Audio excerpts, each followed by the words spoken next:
Hello ನಮಸ್ಕಾರ, welcome back to my YouTube channel. ಇವತ್ತು ದರ್ಶನ್ ಅವರ ಬಗ್ಗೆ ಒಂದು ಅಪ್ಡೇಟನ್ನು ತಿಳ್ಕೊತಾ ಹೋಗೋಣ.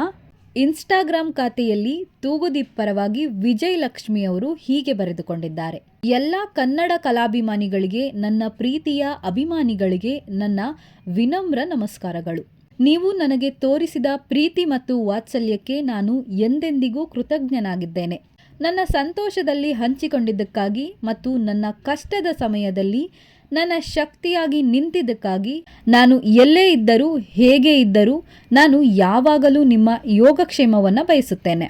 ಪ್ರಸ್ತುತ ಪರಿಸ್ಥಿತಿ ಏನೇ ಇರಲಿ, ನನ್ನ ಮೇಲೆ ನಂಬಿಕೆ ಇಟ್ಟು ತಮ್ಮ ಕನಸುಗಳನ್ನು ಹಂಚಿಕೊಂಡ ನಿರ್ದೇಶಕರು ಮತ್ತು ನನ್ನ ಮೇಲೆ ಕೋಟ್ಯಾಂತರ ರೂಪಾಯಿ ಹೂಡಿಕೆ ಮಾಡಿದ್ದ ನಿರ್ಮಾಪಕರ ಬೆಂಬಲಕ್ಕೆ ನಿಲ್ಲುವುದು ನನ್ನ ಆದ್ಯ ಕರ್ತವ್ಯ. ಆದ್ದರಿಂದ ನನ್ನ ಡೆವಿಲ್ ಚಿತ್ರಕ್ಕೆ ಸಂಬಂಧಿಸಿದ ಎಲ್ಲ ಕೆಲಸಗಳು ಯಾವುದೇ ಅಡೆತಡೆಗಳಿಲ್ಲದೆ ಮುಂದುವರಿಯಬೇಕು ಎಂಬುದು ನನ್ನ ಹೃತ್ಪೂರ್ವಕ ಬಯಕೆ. ಅದಕ್ಕಾಗಿ ನನ್ನ ಸಂಪೂರ್ಣ ಸಹಕಾರ ಮತ್ತು ಭರವಸೆಯನ್ನು ನೀಡುತ್ತೇನೆ ಮತ್ತು ನನ್ನ ಅಭಿಮಾನಿಗಳು ಸಹ ಇದನ್ನು ಒಪ್ಪುತ್ತಾರೆ ಎಂದು ನಾನು ದೃಢವಾಗಿ ನಂಬುತ್ತೇನೆ ಎಂದು ಪೋಸ್ಟ್ನಲ್ಲಿ ಹೇಳಲಾಗಿದೆ. ಸಿನಿಮಾ ಮನೋರಂಜನಾ ಮಾಧ್ಯಮ ಮತ್ತು ಅದನ್ನು ಯಾವಾಗಲೂ ಮನೋರಂಜನಾ ದೃಷ್ಟಿಕೋನದಿಂದಲೇ ಮಾತ್ರ ನೋಡಬೇಕು. ಕರ್ನಾಟಕ ಹೈಕೋರ್ಟ್ ನೀಡಿದ್ದ ಜಾಮೀನನ್ನು ಸುಪ್ರೀಂ ಕೋರ್ಟ್ ರದ್ದುಗೊಳಿಸಿದ ನಂತರ ಗುರುವಾರ ತೂಗುದೀಪ ಮತ್ತು ಇತರ 6 ಜನರನ್ನು ಬಂಧಿಸಲಾಗಿತ್ತು.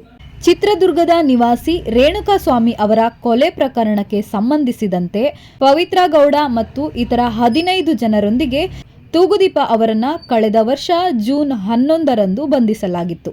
ಪವಿತ್ರ ಗೌಡ ಅವರಿಗೆ ಇನ್ಸ್ಟಾಗ್ರಾಂನಲ್ಲಿ ಕೆಟ್ಟ ಸಂದೇಶಗಳನ್ನು ಕಳಿಸಿದ್ದಕ್ಕಾಗಿ ರೇಣುಕಾಸ್ವಾಮಿಯವರನ್ನು ಕೊಲೆ ಮಾಡಲಾಗಿದೆ ಎಂದು ಆರೋಪಿಸಲಾಗಿತ್ತು.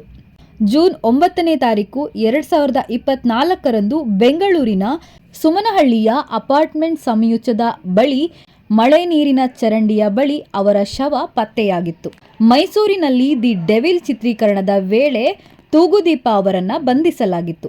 131 ದಿನಗಳ ಜೈಲು ವಾಸದ ನಂತರ ಅಕ್ಟೋಬರ್ 30ರಂದು ಮಧ್ಯಂತರ ಜಾಮೀನಿನ ಮೇಲೆ ಅವರನ್ನು ಜೈಲಿನಿಂದ ಬಿಡುಗಡೆ ಮಾಡಲಾಗಿತ್ತು. ಡಿಸೆಂಬರ್ 13ರಂದು ಕರ್ನಾಟಕ ಹೈಕೋರ್ಟ್ ತೂಗುದೀಪ ಮತ್ತು ಪವಿತ್ರ ಗೌಡ ಅವರಿಗೆ ನಿಯಮಿತ ಜಾಮೀನನ್ನು ನೀಡಿತ್ತು. ಜಾಮೀನನ್ನು ಪ್ರಶ್ನಿಸಿದ ರಾಜ್ಯ ಸರ್ಕಾರ ಸುಪ್ರೀಂ ಕೋರ್ಟ್ ಮೆಟ್ಟಿಲೇರಿತ್ತು. ರಾಜ್ಯ ಸರ್ಕಾರ ಜಾಮೀನು ಅರ್ಜಿಯನ್ನು ಪ್ರಶ್ನಿಸಿತ್ತು ಮತ್ತು ಸುಪ್ರೀಂ ಕೋರ್ಟ್ ಅವರಿಗೆ ಜಾಮೀನನ್ನು ನಿರಾಕರಿಸಿತ್ತು. ಒಂದು ಮೂಲದ ಪ್ರಕಾರ ಈ ಚಿತ್ರವು ಪ್ರಸ್ತುತ ಪೋಸ್ಟ್ ಪ್ರೊಡಕ್ಷನ್ನ ಹಂತದಲ್ಲಿದ್ದು ಅಕ್ಟೋಬರ್ನಲ್ಲಿ ಬಿಡುಗಡೆಯಾಗುವ ನಿರೀಕ್ಷೆ ಇತ್ತು. ಆಗಸ್ಟ್ 15ರಂದು ಚಲನಚಿತ್ರ ನಿರ್ಮಾಪಕರು ಚಿತ್ರದ ಮೊದಲ ಹಾಡಾದ ಇದ್ರೆ ನೆಮ್ಮದಿಯಾಗಿ ಇರ್ಬೇಕು ಅನ್ನೋ ಹಾಡನ್ನು ಬಿಡುಗಡೆ ಮಾಡಲು ಯೋಜಿಸಿದ್ದರು. ಆದರೆ ತೂಗುದೀಪ ಬಂಧನದ ನಂತರ ಬಿಡುಗಡೆಯನ್ನು ಮುಂದೂಡಲಾಗಿದೆ. ಹಾಗಾದರೆ ದರ್ಶನ್ ಅವರು ಯಾವಾಗ ಜೈಲು ವಾಸವನ್ನು ಕೊನೆಗೊಳಿಸ್ತಾರೆ ಮತ್ತು ಅಭಿಮಾನಿಗಳಿಗೆ ಸಿಹಿ ಸುದ್ದಿಯನ್ನು ಯಾವಾಗ ಕೊಡ್ತಾರೆ ಎಂಬುದನ್ನು ಕಾದು ನೋಡಬೇಕಿದೆ. ಇದಾಗಿತ್ತು ದರ್ಶನ್ ಅವರ ಬಗ್ಗೆ ಒಂದು ಅಪ್ಡೇಟ್. ಇಂತಹ ಮತ್ತಷ್ಟು ವಿಷಯಗಳಿಗಾಗಿ ನನ್ನ ಯೂಟ್ಯೂಬ್ ಚಾನಲನ್ನು ಸಬ್ಸ್ಕ್ರೈಬ್ ಮಾಡಿ. ಹಾಗೆಯೇ ಲೈಕ್ ಮತ್ತು ಶೇರ್ ಮಾಡೋದು ಮರಿಬೇಡಿ. Thank you.